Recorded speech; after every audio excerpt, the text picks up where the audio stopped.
जय श्री हरि विष्णु। आज की इस वीडियो में मैं आपको सुनाने जा रहा हूँ भाई दूज की यह लोक कथा। उम्मीद है वीडियो आपको पसंद आएगा, तो एक लाइक जरूर कर दीजिए और अगर अभी तक आपने चैनल को सब्सक्राइब नहीं किया है तो सब्सक्राइब कर लीजिए। कथा के अनुसार एक बुढ़िया माई थी, उसके 7 बेटे और एक बेटी थी। बेटी की शादी हो चुकी थी। जब भी उसके बेटों की शादी होती तो फेरों के समय एक नाग आता था और उसके बेटों को डस लेता था। खुशी का माहौल मातम में बदल जाता था। बेटे की वहीं मृत्यु हो जाती और बहुएं विधवा हो जाती थीं। इस तरह उसके 6 बेटे मारे गए। 7वें की शादी होनी बाकी थी। इस तरह अपने बेटों के मारे जाने से दुखी होकर बुढ़िया माई रो रो के अंधी हो गई। भाई दूज आने वाली थी तो भाई ने कहा कि मैं बहन से तिलक कराने जाऊंगा। माँ ने कहा ठीक है।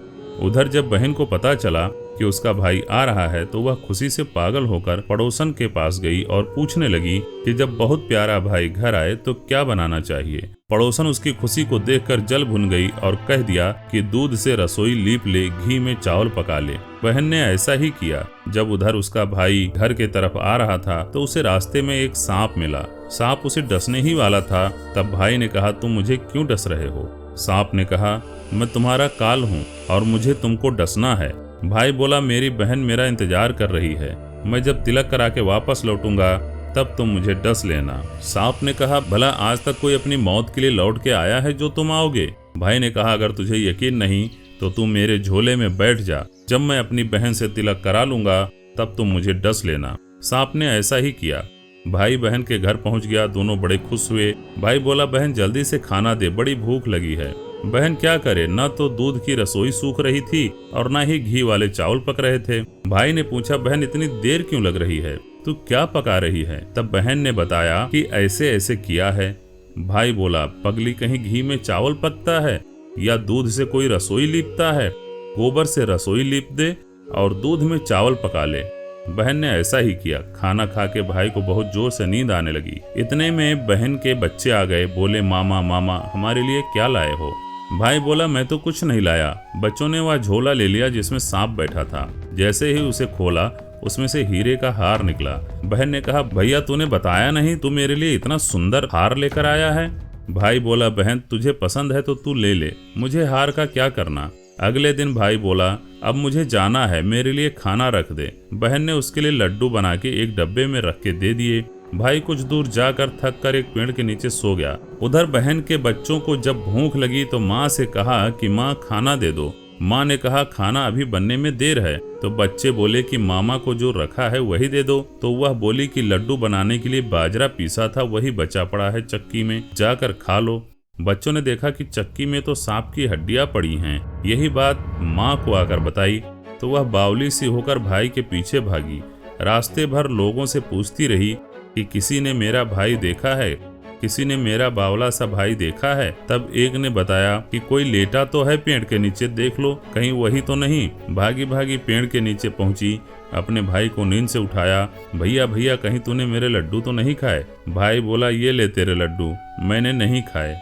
ले दे के लड्डू तो ही दिए थे, उसके भी पीछे पीछे यहाँ तक आ गई। बहन बोली नहीं भाई तू झूठ बोल रहा है, जरूर तूने खाया है, अब तो मैं तेरे साथ ही चलूंगी। भाई बोला तू नहीं मान रही है तो चल फिर। चलते चलते बहन को प्यास लगी। वह भाई को कहती कि मुझे पानी पीना है। भाई बोला अब मैं यहाँ तेरे लिए पानी कहाँ से लाऊं, देख दूर कहीं चील उड़ रही है, चली जा, वहाँ शायद तुझे पानी मिल जाए। तब बहन वहाँ गई और पानी पीकर जब लौट रही थी तो रास्ते में देखती है कि एक जगह जमीन में 6 सिलाएं गड़ी हैं और एक बिना गड़े हुए रखी थी।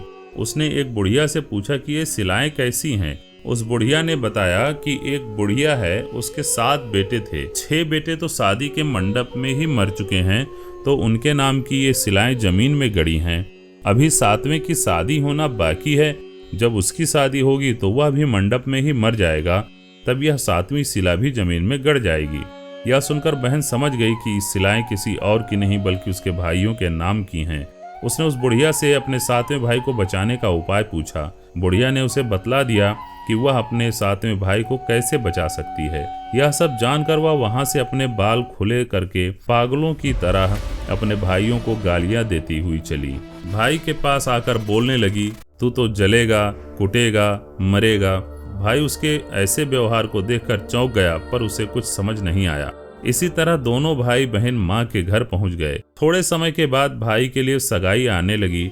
उसकी शादी तय हो गई। जब भाई को सेहरा पहनाने लगे तो वह बोली, इसको क्यों सेहरा बांधेगा, सेहरा तो मैं पहनूंगी, ये तो जलेगा मरेगा। सब लोगों ने परेशान होकर सेहरा बहन को दे दिया। बहन ने देखा उसमें कलंगी की जगह सांप का बच्चा था।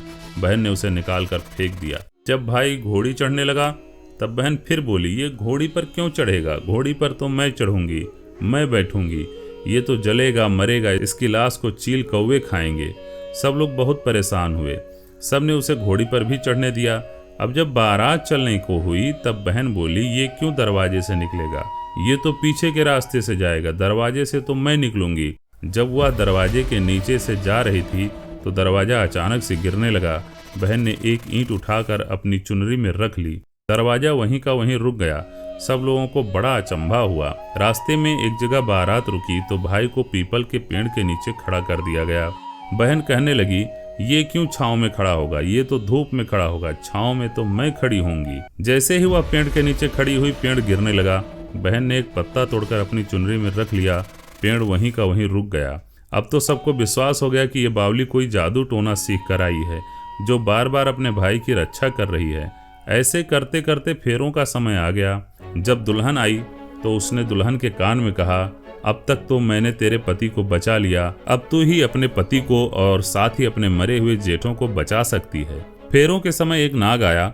वो जैसे ही दूल्हे को डसने को हुआ, दुल्हन ने उसे एक लोटे में भर के ऊपर से प्लेट से बंद कर दिया और थोड़ी देर बाद नागिन लहर लहर करती हुई आई। दुल्हन से बोली, तू मेरा पति छोड़ दे। दुल्हन बोली, पहले तू मेरा पति छोड़। नागिन ने कहा, ठीक है, मैंने तेरा पति छोड़ा। दुल्हन, ऐसे नहीं, पहले 3 बार बोल। नागिन ने 3 बार बोला। फिर बोली कि अब मैं तेरे पति को छोड़ रही हूँ। दुल्हन बोली, अब मेरे पति से क्या होगा?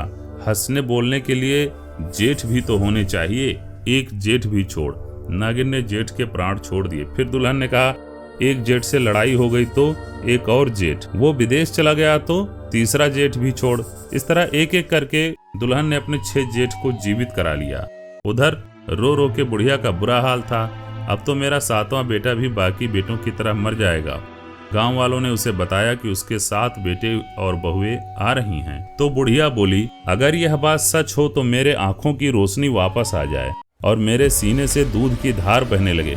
ऐसा ही हुआ। अपने सारे बहू बेटों को देखकर वह बहुत खुश हुई और बोली, यह सब तो मेरी बावली का किया है, कहाँ है मेरी बेटी? सब बहन को ढूंढने लगे। देखा तो वह भूसे की कोठरी में सो रही थी।